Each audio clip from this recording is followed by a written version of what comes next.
제2의 직업이 될 수 있고 제2의 취미가 될 수도 있지만. 네, 대표님 안녕하세요. 안녕하십니까. 네. 네, 대표님 간단하게 소개 부탁드리겠습니다. 네, 반갑습니다. 저는 반포에 있는 코머셜 클래스 플라워를 운영하고 있는 플로리스트 이승은이라고 합니다. 만나서 반갑습니다. 플로리스트의 뜻은 무엇인가요? 플로리스트라는 뜻을 정확하게 말씀드리자면은 식물을 매개로 해서 디자인을 하고 그 디자인을 한 것을 가지고 부가가치를 창출하는 직업을 플로리스트라고 합니다.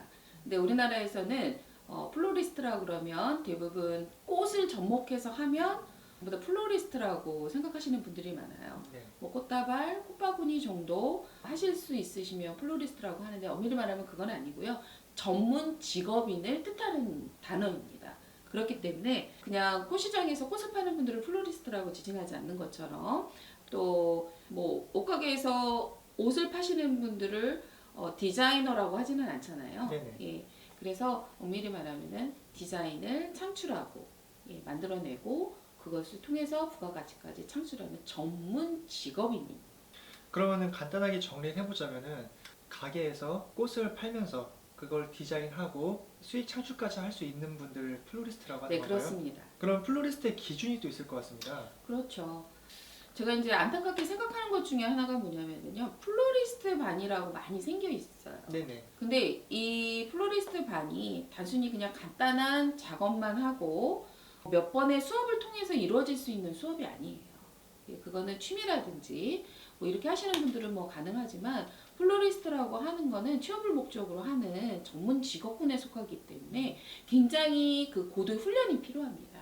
예를 들어서 색지학을 모르고 꽃을 대하면 안 돼요. 색지학도 공부하셔야 되고요. 네.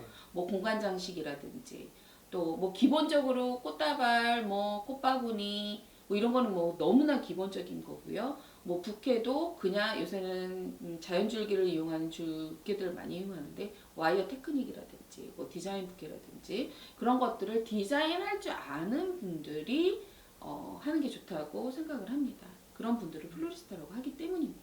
그러면은 대표님께서 말씀하신 그 플로리스트의 기준이 되기 위해서는 얼마 정도 연구를 해야 될까요?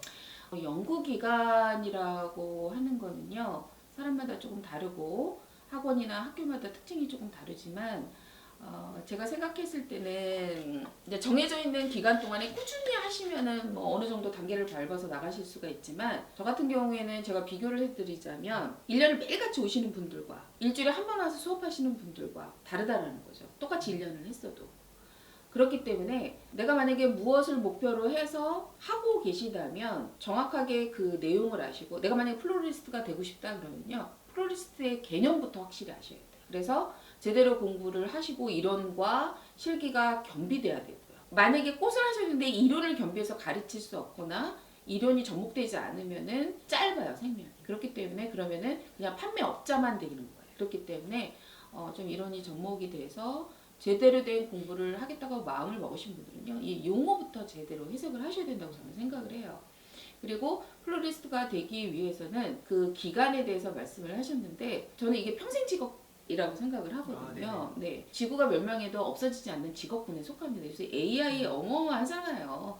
물론 꽃 자동 판매기 있습니다. 나중에 정확하게 인식을 해서 꽃 같은 종류의 꽃을 포장할 수는 있지만 플로리스트들이 어떤 고객의 그 반응에 대해서 만족감을 드리기 위해서는요, 그때그때마다 디자인이 달라질 수 있습니다.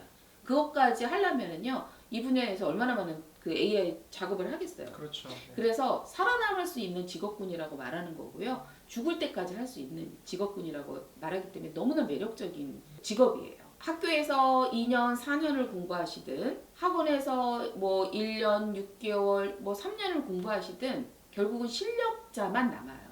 그러면 내가 실력을 쌓기 위해서 어떤 공부를 해야 되고 어떤 투자를 해야 되는지 그거에 따라서 기간은 달라지게 됩니다. 그러면은 학교에서 배우는 것도 중요하지만 늦게나마 배우더라도 실력이 좋으면은 이 플로리스트로도 가능성이 있겠네요. 가능합니다.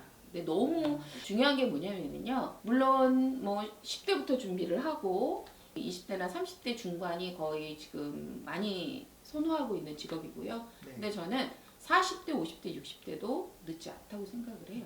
그러면 많은 분들이 저에 대해서 왜 저렇게 얘기하지라고 생각하실 수 있어요. 중요한 건 뭐냐면 실력이라는 거예요.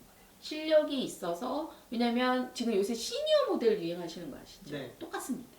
내가 만약에 실력이 있고 그거에 대해서 자기가 많은 장점을 갖고 있고 어필할 수 있다면 저는 도전해 보시라고 말씀드리고 싶어요.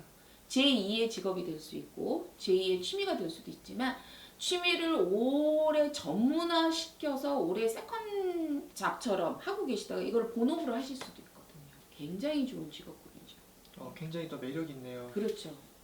아주 매력 있는 직업이죠. 그러면 이제 제가 또 듣기로는 플로리스트가 있고 프로랄 디자이너가 또 있다고 들었어요. 네. 이 둘의 차이점이 있을까요? 네. 아까 말씀드린 것처럼 플로리스트라는 직업은 자기가 식물을 통해서 뭔가 그 디자인을 해서 부가가치를 창출하는 거를 플로리스트라고 하면 쉽게 얘기하면은 아주 가장 쉽게 생각하실 수 있는 것들이 뭐냐면은요. 꽃집 생각하시면 되겠죠? 네. 옛날에는 꽃집에서 판매만 이루어졌어요. 그냥 꽃다발 그냥 이렇게 싸서 해줬지만 요새는 요구를 합니다. 고객들이. 예를 들어서 초등학생, 뭐 유치원, 고등학교, 뭐 승진 이렇게 요구를 하게 됩니다. 그러면은 거기에 맞게 고객의 원하는 디자인을 해줄 수 있어야 돼요. 그래서 거기에 호응하고 만족도를 드릴 수 있는 실력이 돼야 되는 거고요. 그런 실력가들을 실력 있는 플로리스트라고 하는 거고요. 그냥 흐지부지한 플로리스트들도 많아요. 그런데 실력 있는 분들은 지금 엄청 많이 없어지는 직업군 속에서도 살아남는 분들이 되시겠죠. 프로랄 디자인은 화의 장식이라는 뜻을 갖고 있습니다. 네. 그러면 화의 장식가를 프로랄 디자이너라고 하는 거예요. 그럼 화의 장식은 뭐냐면요. 똑같이 생각하면은 헷갈리시기가 쉽지만 작가라고 생각하시면 돼요. 네. 작품을 연구하고 공간을 장식하고 어떤 구조물이나 어떤 틀을 이용해서 아름답게 연출하시는 분들을 프로랄 디자이너라고 하는데요. 그냥 평생 직업이에요, 이거는. 또 좀 디테일하게 들어간다고 생각하시면 돼요. 그래서 작가라고 평하죠. 보통 그 프로랄 디자이너 분들을 우리나라에서 화의 장식가라고 부르십니다. 그러면 플로리스트 같은 경우는 이제 작품을 만들어서 고객들에게 제공을 해주잖아요. 네. 플로랄 디자이너 같은 경우는 작가라고 보면 되는 건가요? 일반적으로 그 직접적인 판매가 이루어질 수도 있겠지만 작품이 작아도 고가기 때문에 하지만 수요층이 있으면 이제 그게 되지만 지금 현재 우리나라에서 화해 장식가로 활동하시는 분들은 데몬스트레이터라든지 아니면은 대부분 좀 가리키는 직업을 많이 하세요. 고도의 숙련된 기술을 가지신 분들이기 때문에 그래서 그런 차이가 조금 있습니다. 그러면은 또 대륙적으로 네. 플로리스트들의 특징이 있다고 들었어요. 이제 크게 나누면은 우리가 전통적으로 갖고 있는 한국 꽃꽂이가 있어요. 한국 꽃꽂이는 중국, 일본, 한국 포함해서 동양 꽃꽂이라고 하고요. 그러니까 대륙적으로 세 개를 나눌 수 있다면 크게 동양 꽃꽂이가 있고요. 저희 6.25 전쟁 지나고 나서 미국 문화가 들어오면서 웨스턴 스타일인 서양 문화가 들어왔어요.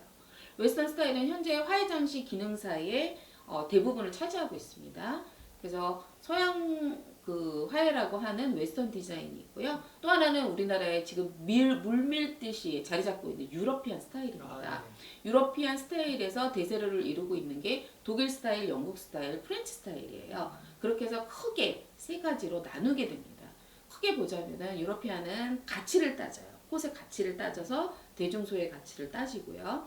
웨스턴 스타일은 라인, 메스, 필러, 뭐 폼플라워 이런 식으로 해서 또 그런 종류를 나누고요.